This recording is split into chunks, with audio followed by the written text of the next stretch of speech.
السلام علیکم ناظرین کرام، شروع کرتی ہوں اللہ تعالیٰ کے بابرکت نام سے جو بڑا مہربان اور نہایت رحم والا ہے۔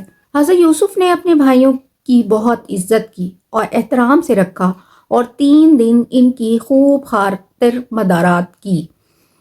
بنیامین کو اکیلے میں بلا کر اسے بتایا کہ میں تمہارا بھائی یوسف ہوں، اور کہا کہ میں تم کو بہانے سے روک لوں گا۔ باپ کا حال بھی دریافت کیا۔ جب بھائی رخصت ہوئے تو بنیامین کے غلے میں شاہی پیالہ چھپا دیا۔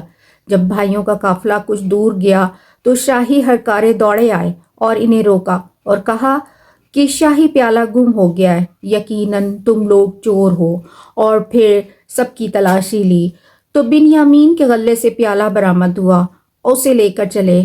کہا کہ دستور کے مطابق یہ اب 1 سال ہمارا غلام رہے گا۔ بھائی نہ مانے، انہوں نے بہت منت سماجت کی۔ آخر کار وہ لڑنے کے لیے تیار ہو گئے اور وہ بہت طاقتور تھے۔ حضرت یوسف اچھی طرح جانتے تھے جب انہوں نے للکارا تو وہ بھی مسلح فوج لے کر نکلے۔ جب بھائی حضرت یوسف علیہ السلام کے پاس آئے تھے تو حضرت ابراہیم علیہ السلام کی دستار جو پیغمبروں کو دی جاتی تھی بطور تحفہ لائے۔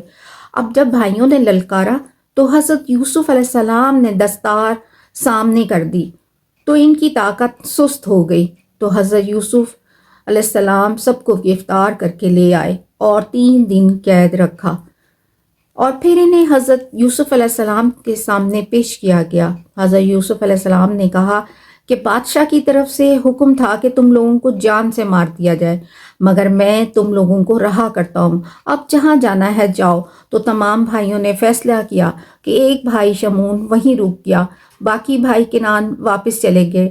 حضرت یعقوب علیہ السلام پریشان تھے اور جگہ جگہ لوگ بٹھا رکھے تھے کہ جیسے بیٹے آئیں تو انہیں اطلاع کی جائے۔ جب بیٹے آئے تو انہوں نے تمام احوال بتایا کہ عزیز مصر نے بنیامین کو قید کر رکھا ہے، کیونکہ اس کے سامان سے بادشاہ کا ماپ کا پیالہ نکلا۔